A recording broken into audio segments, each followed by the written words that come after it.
start with Lowe's. And I'm Smorgasine 12 Chief Meteorologist Patrick Hoare. On AM 1240, Hot News Talk Radio.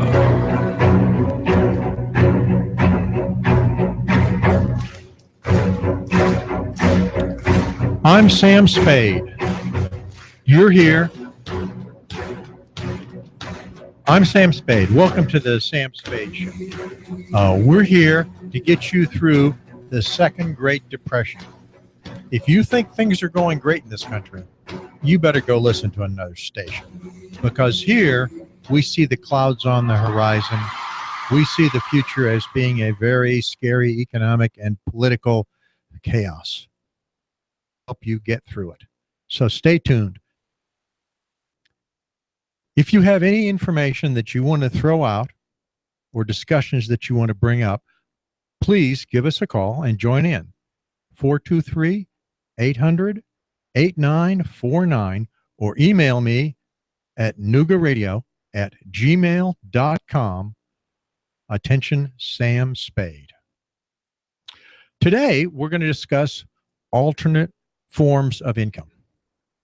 It's chaos always results in people losing whatever sources of income they have. If you're working for a big company, if you're spending day-to-day doing the same thing, filling out Form 1027, and you've been doing it for 20 years, have you ever asked yourself what happens if you get laid off? What are those skills going to be? And what are you going to do if everybody else that uses those skills suddenly is laying off people too and they don't need it? How are you going to feed your family? How are you going to get through that economic crisis? That's what we want to talk about today. Alternate forms of economic income. In particular, we're going to talk about setting up what I call micro businesses and mothballing them on the shelf so that if the day ever comes when you're suddenly out of work and have to find some way to feed your families, you can pick one or more of those down from the shelf, start putting the time and the effort into making them grow, and begin to produce a steady source of income in a relatively short period of time. Today, I have with us a guest who is very familiar with this subject because he has done it often with a large number of businesses. His name is John Barrett. And John, I'd like to welcome you here and perhaps say hello to our listeners. Hello, listeners. Thanks for having me, sir. How are you? Just fine, John. Thank you.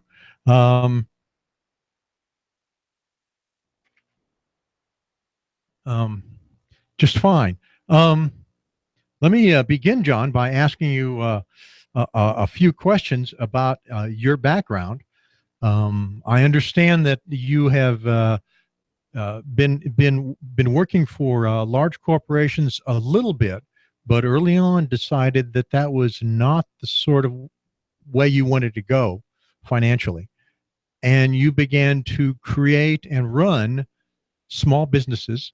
And by small, I don't mean businesses as large as even a big gas station, but businesses that were so small that they didn't really produce a full level of income for you, and so you had to have several of them running at one time. Is that about correct?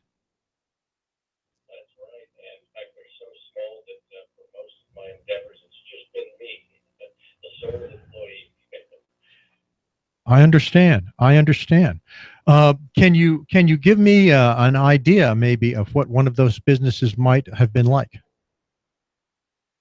Oh, sure. One of the businesses is podcasting and the host of Bitcoin and Gravy on the Let's Talk Bitcoin Network. I've been doing this for about 2.5 years, like dated LTV coin, which can be sold for Bitcoin and then actually sold for money or gold or silver or what have you.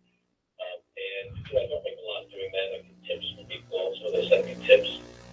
A small amount of income, but it adds to the other incomes. I also have started a small company with a good friend of mine. We make moonshine cowboy boot blacks to ourselves and in her kitchen. And we sell it around town to retail outlets. We're in 15 different retail outlets, including a store in the Nashville airport. Those are two. And I also dabbled in cryptocurrencies, doing a little bit of buying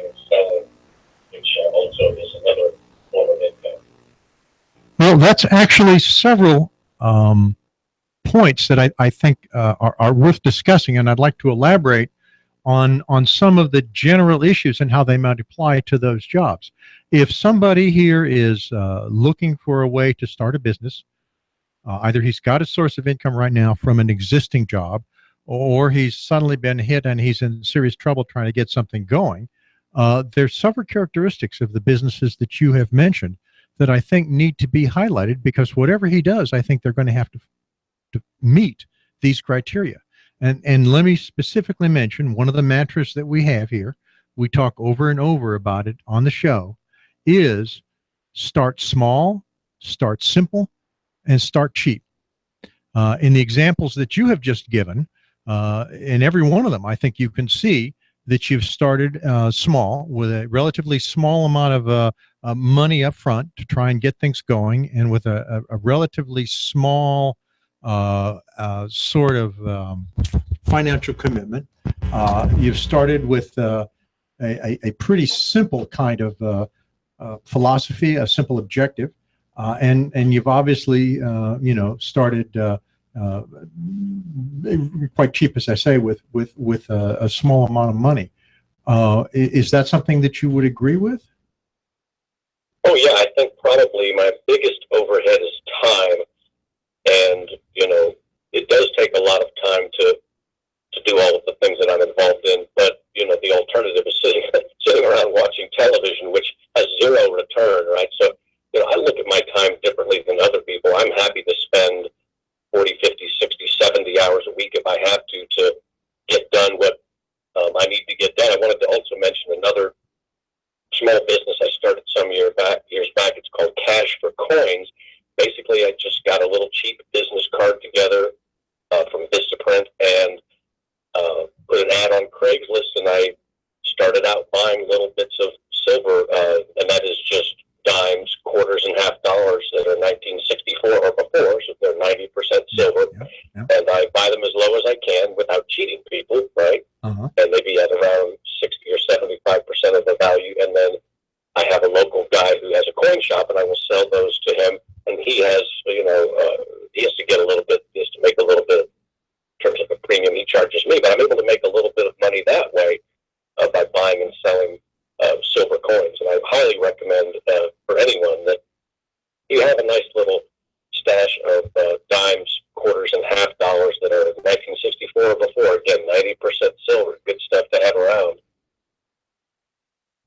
Okay, let's talk about one idea that you mentioned to me when we were discussing these prospects earlier, and that was the idea of cleaning gutters. Let me take a specific example. It's kind of a worst case, but let's suppose that I worked for, let's say, a big insurance company, get laid off, and all of a sudden I can't find work anyplace else. I'm looking down a serious financial stress, and I'm trying to think of what I can possibly do to get some money in the door. Now, remembering the mantra, start small, start simple, and start cheap. What about your idea about gutter cleaning? Can you talk about that? Sure. Yeah. I mean, I've done it, and going back to when I was a kid, growing up in Indiana, we always made money in the summer cutting lawns, and in the fall raking leaves, and in the winter shoveling snow always with just a hand tool. And your overhead for that is very low. I've also done a great deal of painting in my life, both commercial and residential, mostly residential, and the overhead for painting is also very low. To be good at it, like anything, for painting in particular, you need to work at it and hone your skills. But for something like cleaning gutters, sure, there is, there's the height factor. You don't want to go around and clean two-story houses, just single-story houses. You need a ladder of some sort. But with a very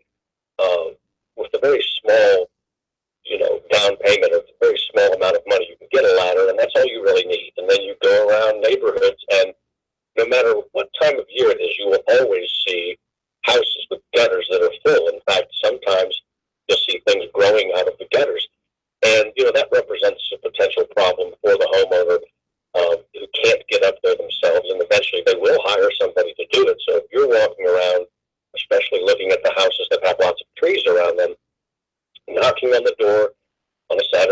Sunday, being polite, looking nice, looking clean, and offering the service of cleaning the gutters, you would be surprised at how many people say yes. And you set a price, you agree upon the price, you clean the gutters. It doesn't take you that long. It's not a difficult thing. You bag it up, you rake up the mess so you don't leave a mess, hose anything off that you need to. I'll actually hose into the gutters, and you're done, and you move to the next one. And over time, word of mouth will propel your business. Over time, you'll have a clientele of people that rely on you to clean their gutters, and you can go back year after year and do that. Something you can do on the weekends, and if the old SHTF happens, you can fall back on that and start doing something like that full time. And the same is true for raking leaves and cutting lawns. There's a lot of money there for, again, not a lot of overhead and a small skill set. Pretty much anybody can do it, I think. Well, let's talk a little bit more about the gutter, because I think that exemplifies many of the rules that you need to work on to try and start these micro businesses. And let me talk a little bit more about the limitations, which also are tied in. To take this particular example, what would somebody have to pay for in order to get going in this kind of business? And off the top of my head, I can think of the fact that he's got to get a good ladder. He's got to get, assuming he doesn't have a pickup truck, which a lot of people don't, he's going to have to get something like a roof rack to mount the ladder on, to carry it around with. He's probably going to have to get a bucket or two, or maybe a trash can in the back to fill up with trash and leaves and pull them around. And of course, he's going to have business cards to pass out, maybe a hose to tie on there to wash the gutters down with afterwards. Can you think of anything else that he might need for this kind of business? No, that's about it. I mean, really, most homeowners have a hose. Most homeowners have a garbage can or trash bags that they're willing to let you use. But a 5-gallon bucket and a good aluminum or lightweight extension ladder, you can find them on Craigslist all day long. You can get one usually for around $50, usually under $100 for sure. And, that's it.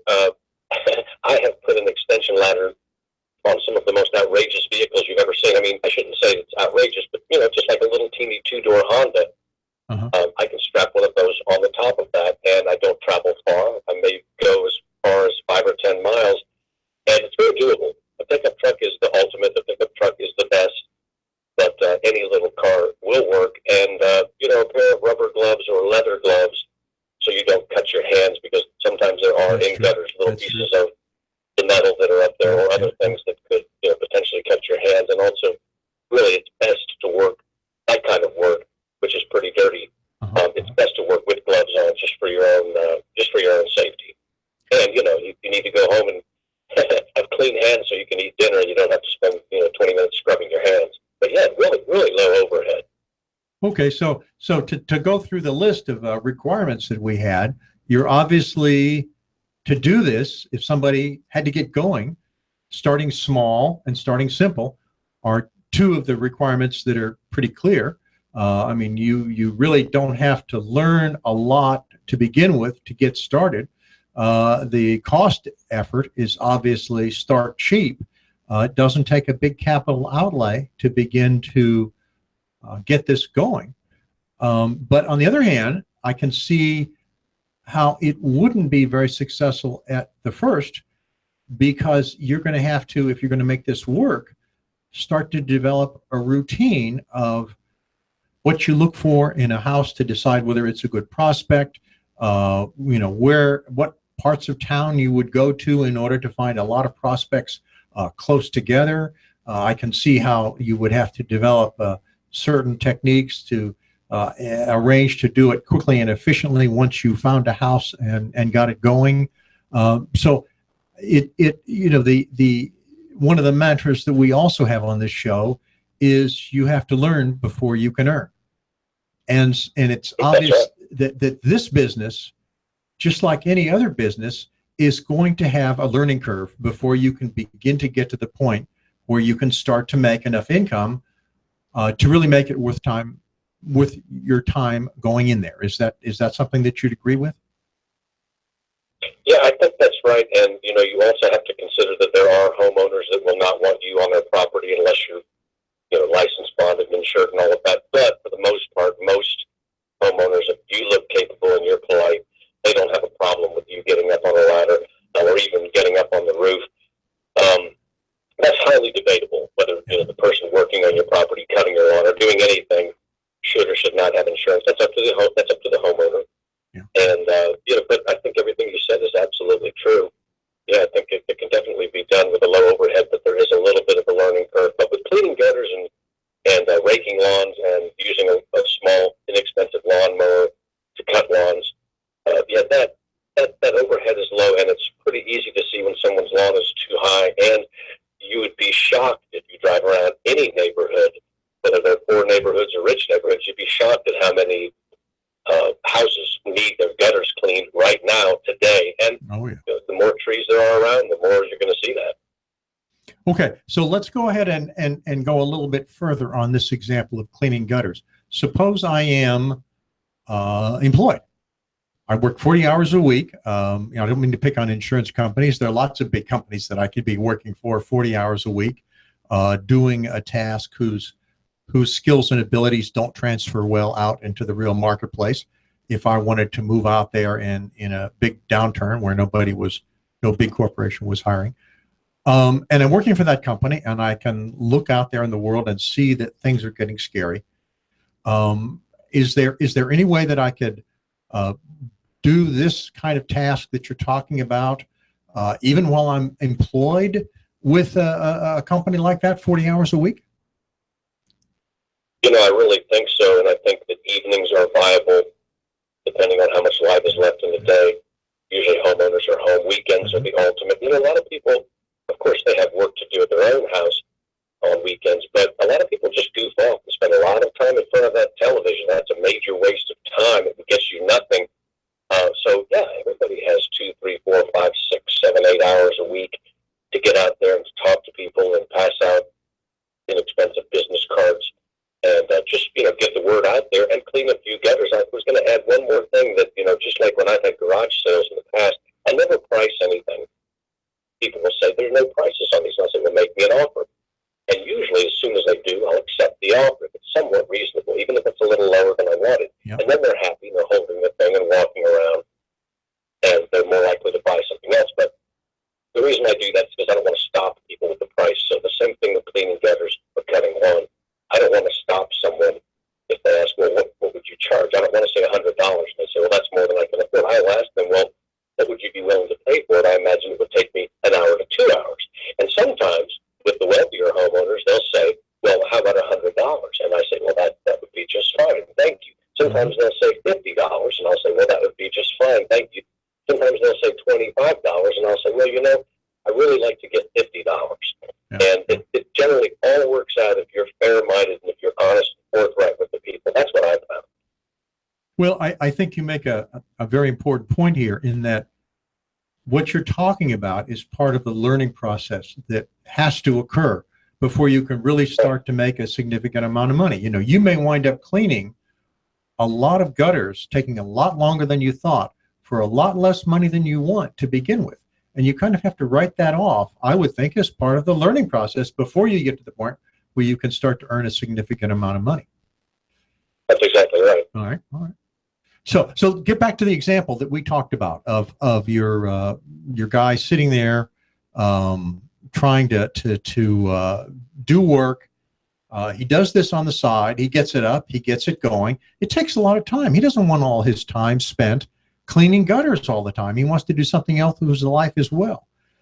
The argument that we make on this show is that most of these micro businesses that we're talking about are mothballable.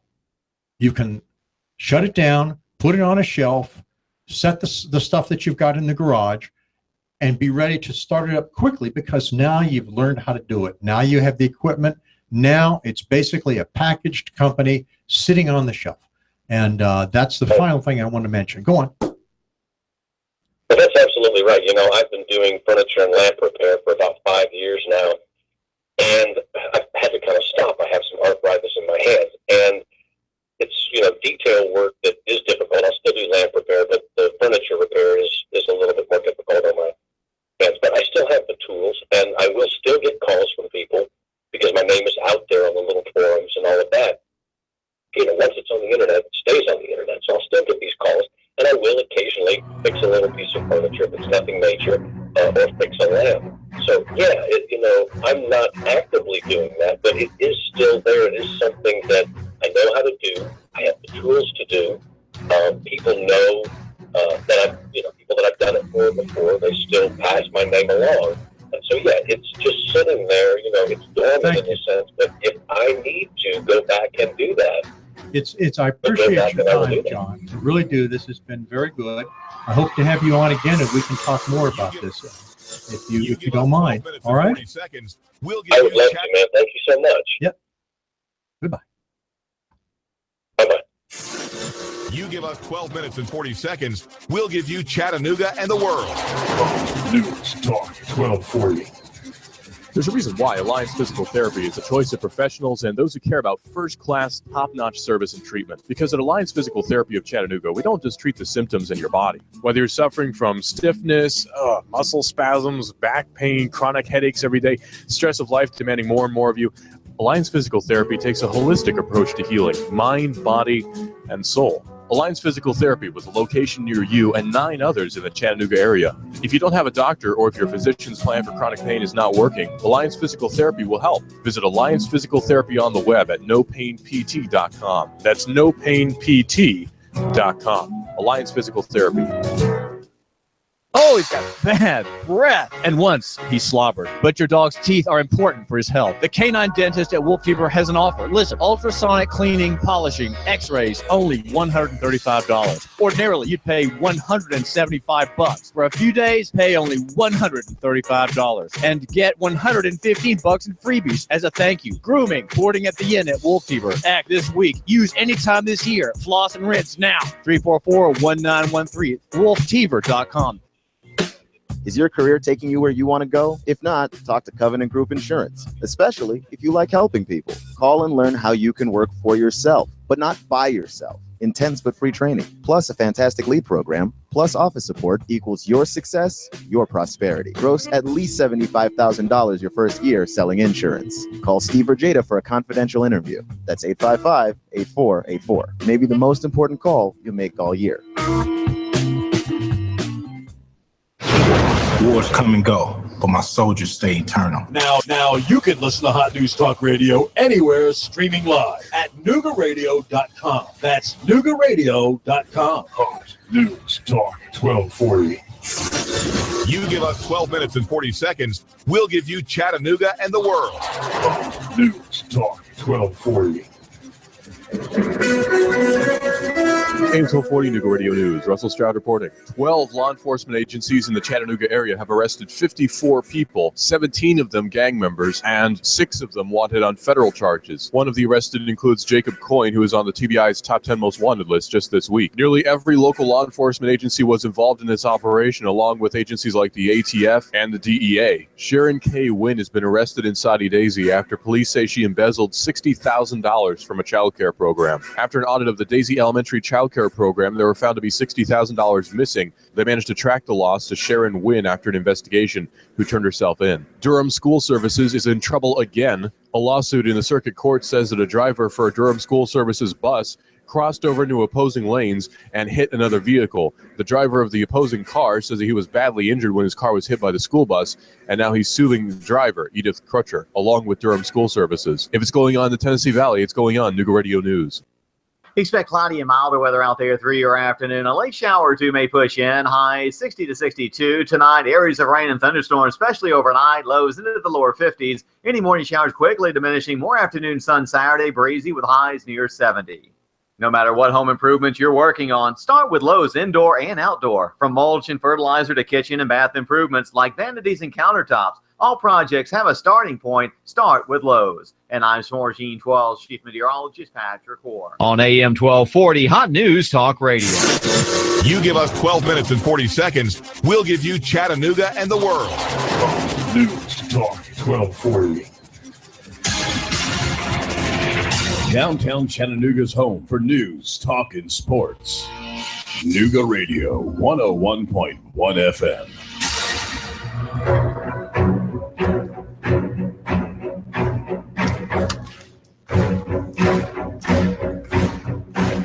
If you lost your job at an economic downturn tomorrow, one that was a system-wide downturn, not just one or two companies, how would you keep food on the table? What would you do to keep things going? Today, we're going to talk about another aspect of that. Last half hour, we had a specialist on the subject on, and today we're going to talk specifically about other ideas for micro businesses. My name is Sam Spade. This is the Sam Spade Hour, and we're here to help you get through the second Great Depression. If you think things are going great in this country, you better go listen to another station, because you're not going to find anything on this one that you agree with. But if you're scared about our future, if you're scared about how you're going to provide food for your children, if you see dark clouds coming both politically and economically rolling across the country, stay tuned, because this is the station where we provide ideas that help you get through whatever comes. If you want to join in the discussion, the phone number here is 423-800-8949, or you can email me at noogaradio@gmail.com. Attention, Sam Spade. Okay, the theme of this hour is mothballable micro businesses. The idea is that you should be able to, if you've got a current job, have enough income set aside to start a small micro business on the side, get it going, and then mothball it so that it's standing there ready for you to start producing income with nothing more than work if you suddenly find yourself in need of income because you've been laid off. One easy example might be if you happen to have a house with a garage in back with an overhead area above the garage that's empty. It's now just storage. You could go back and, with your own labor, buying materials from Home Depot or even finding them in scrap locations, turn that into a small rentable apartment. And then, because you don't want to keep going to all the effort to rent that apartment, you don't want to keep going through all the effort to run back and fix the toilet anytime things break down. You don't want to have the hassle of being a landlord while you've got a full-time job. You just lock the door and walk away from it. It's now a micro business of being a landlord that's sitting there waiting for you to just put time in, get a renter, and start taking care of it if you find you have time and no income. That's an example of micro business that I'm talking about that's mothballable. There are many of those ideas around, and the recommendation for you right now, and the thing we're going to be talking about in the future on this show, is how to find these, how to set them up, how to get them going. Today, I want to talk about a mini-series that really reflects very well on this concept of micro businesses. It doesn't happen to be one that was mothballed. It's about a business that actually grew and grew and grew to eventually be a nationwide well-known name, maybe even a worldwide well-known name. I don't know. Don't know much about motorcycles, and the subject is motorcycles. But it's a very, very well-done series, and I recommend, even if you don't care about motorcycles, as I don't, they terrify me, that you take a look at the first part of this series, because the first hour and a half of it talks about three young guys who get an idea about what's cool and want to go out and make something and build something with almost nothing sitting in the bank to get them going. The name of the series is Harley and the Davidsons. It's rated 8.3 on IMDb, by the way, which is quite high. It's on Amazon Prime. I know that's where I watched it. It is, I think, also available on Netflix. And of course, it's available online, other places for downloads and BitTorrents and all. Not that I would ever recommend you download something illegally. Please understand that. But there are many different sources where you can get your hands on it. And I highly recommend you take a look at it. I'd like to talk now about the characteristics of the way these guys got started, what they did, and the rules that they followed that helped make the early part of their business successful. Remember, we're only talking about this in the context of micro businesses, small businesses that you can put work into, put effort into, start to develop an income of a few $100s a month with each of them, maybe max 1,000, something like that, with nothing more than time going into it. Once you have developed the abilities to function on it and get it going and put it on the shelf. Now, in the case of the Harleys, there were two Harley brothers, two Davidson brothers, forgive me, and the Harley boy. They saw people running around on rough concepts of motorcycles, and the idea caught fire. The idea for them was cool. And if you're looking for an industry, that's a whole nother issue that is worth looking at. The idea of coolness. The idea of coolness has the ability to motivate entire societal changes that we don't even think about, and they seem to be insignificant at the first. The idea of horseless carriages. There was not a practical need for that whatsoever. Horses were working just fine for general transportation. The people that initially drove vehicles that used motors rather than horses as transportation was the idea that it was cool. And you can see that as you watch this series. You can see that as these young men, this was 1900, and these young men were just out of high school age. They were in a shed in the backyard of one of the houses of one of them, and they were taking bicycle parts and cutting and pasting and welding them back together with scrounged welding torches. They were using whatever technique they could to try and cast their own engines, because engines in the mass production sense didn't exist, and the ones that existed were horrendously expensive and not very good. So they wound up going into engine design, trying to get this thing to function. And all of it was done with borrowed and, frankly, they admit it, stolen parts and bits and pieces of whatever they could scrounge. Eventually, they got their first motorcycle to run with nothing but a leather belt to transmit the power from the engine to the rear wheel.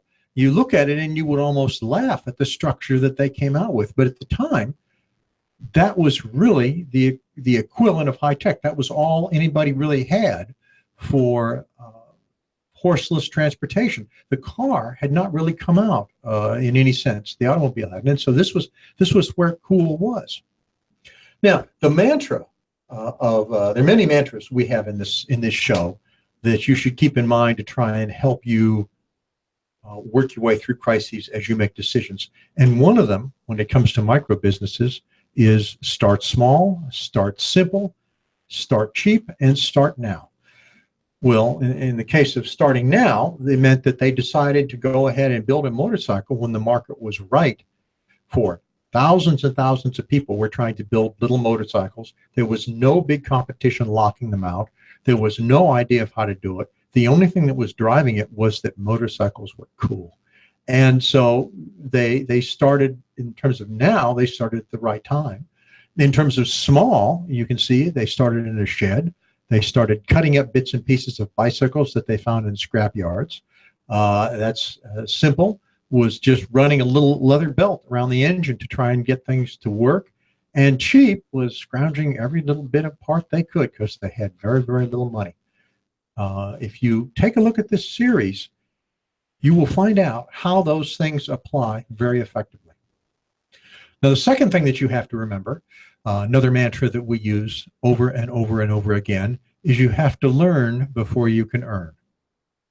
And if you watch the series, you'll see that's driven home repeatedly when you see them make iterations on their basic prototype motorcycle, going from something that barely runs and doesn't get them around very fast to one that gradually becomes reliable as they keep making it better and better and better until they find somebody who thinks it's so cool that he's willing to buy their prototype from them, with so much money that they now have enough profit to start a second one, build a second one more like they should have it, and with features that are more functional and effective than the first one did, with what they learned from the first one. And that's how they began to bootstrap their way up from this little shed. And it's a, well done in the movies, well documented. You realize that these kids are pulling themselves up by their bootstraps, learning steadily and only earning when they have learned enough about how to produce a bicycle motor combination that's saleable to the public.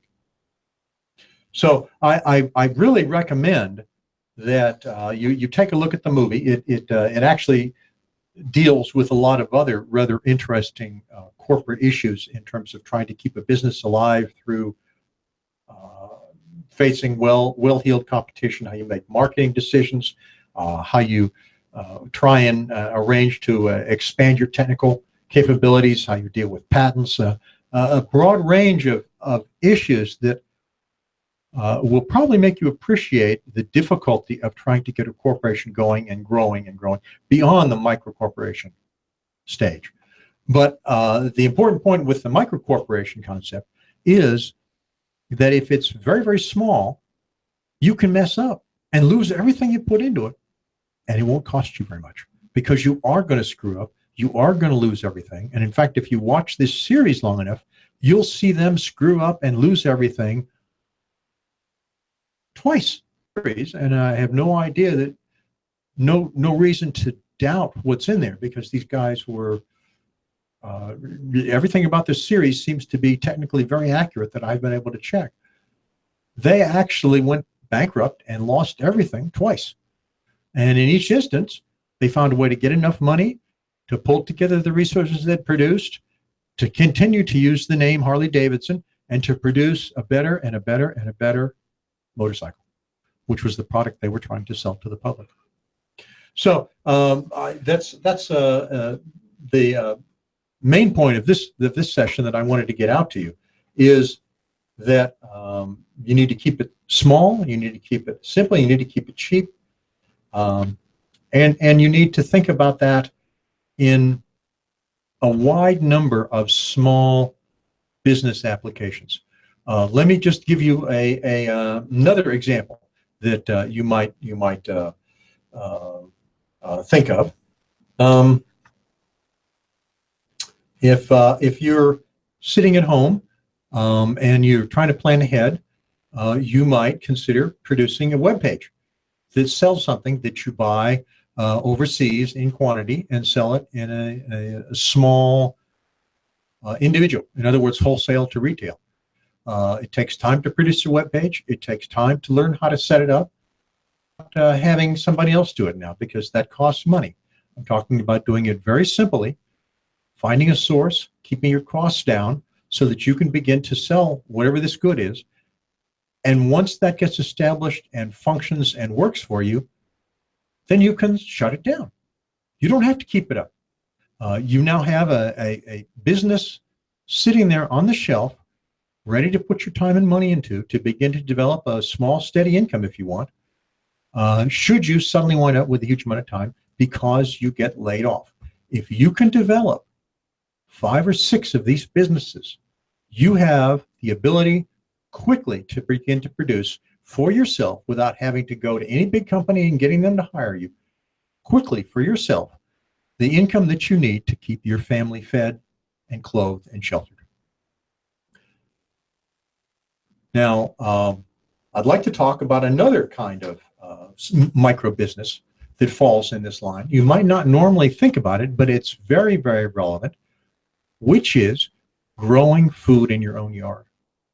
You know, we all have to eat. Most small businesses that you can think of, most micro businesses require that you sell a service. But because we all have to eat, you don't have to sell food that you grow in your own yard. You can consume it. That is the compensation that you get. So growing your own garden and using that as a source of income is actually got many advantages.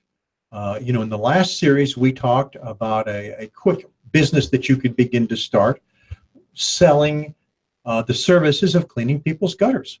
Well, you have to sell that business. You have to go up and knock on doors, and you have to say, excuse me, sir, can I clean your gutters? And these are the reasons why you should pay me for it, and I'm good at it. You don't have to do that at all if you grow your own groceries in your own yard. It still takes a learning curve.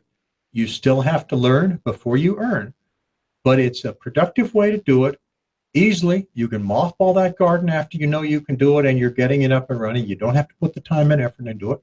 And now you know that should push come to shove and you need to feed your family, there's a source of food, tax-free, that you can rely on. Question is, how do you learn? How do you learn about growing your own garden if you've never done that? You have a piece of land available, your backyard, nice big area with lots of sun. What do you do? Well, we've had guests on who have talked about that. Guests from the Master Gardening Program. There's a program in Chattanooga in which people concentrate specifically on how best to grow food in Chattanooga and share for free this capability with anybody that's interested. Now, they have an annual expo coming up, their 5th annual expo. It's April 8th and 9th at Camp Jordan Arena. And I think it's about $5. It's not very much to cost. And they tell you that you will learn about sustainable home gardening practices. They'll have live demonstrations of the techniques that you need to run a home garden. Everything from composting to raised bed, gardening with straw bales. They'll tell you how to get the equipment that you need very cheaply. They have 17 classes that are educational in various aspects of this. And I highly recommend that you mark your calendar, April 8th and 9th, Camp Jordan Arena. You can find out about this in more detail by going to mghc.org. That's the Master Gardeners of Hamilton County.org. And that is well worth taking a look at. I strongly recommend it. Now, let me go ahead and take a look at some of the other questions that we might have here. Let's see, do we have, yes, we have some time. Okay. Okay, one question I have, not particularly pertaining to this subject of this series, but worth looking at, deals with Bitcoin. It says Bitcoin is going up in value. They want to know if they should run out and buy some, and if so, how should they do it? Well, the question actually came in when Bitcoin just broke about $1,200 per Bitcoin. It's gone down now a little bit. So my first advice to you is to keep in mind that, as our last guest talked about, buying Bitcoins is a speculation. It might go up, it might go down. I personally think the chances of it going up are greater than the chances of it going down, and so I own some Bitcoin. But it mightn't go down right now because the Bitcoin market capitalization is only about $20 billion. $20 billion, where the U.S. national debt right now stands at $20 trillion, just the U.S. national debt. $20 billion is a drop in the bucket. It could easily go up or down, whipsawed, depending on what the government wants to do, because the government has far more money than that they can dump into suppressing the price or raising the price up. It can be manipulated very, very badly. So my advice to you is, first of all, your lunch money in Bitcoins. If you want to put your beer money in Bitcoins and take a chance and use it to learn about Bitcoins, by all means, because I think Bitcoin will become a very significant method of transactions in the future. I think it will become a form of money in the future. I think the seigniorage associated with Bitcoin will actually become very, very large. And so I think in the long term, it's a good speculation. But in the short term, it could easily go down as much as up. So be very, very careful about that.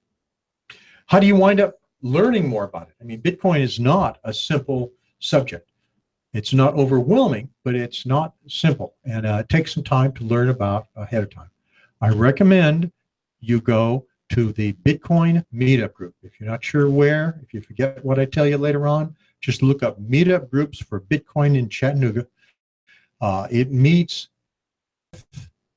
Tuesday in Public Library on the 4th floor at 5 p.m. It's a group that's very much oriented towards beginners. I'd love to have you come, and you can learn how to buy Bitcoin. You can learn how to use a wallet. You can learn how to sell it and transact in it. And as I said earlier, one of the mantras of this show is you must learn before you can earn. So please do that. And that's about it for this half hour. I thank you for your time. You're listening to the Sam Spade Show. We are on every Friday, 1 to 2, AM 1240. Have a good week.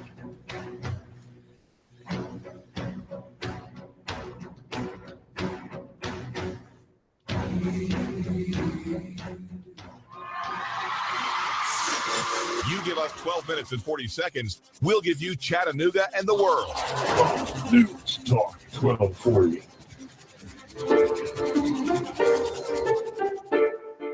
The American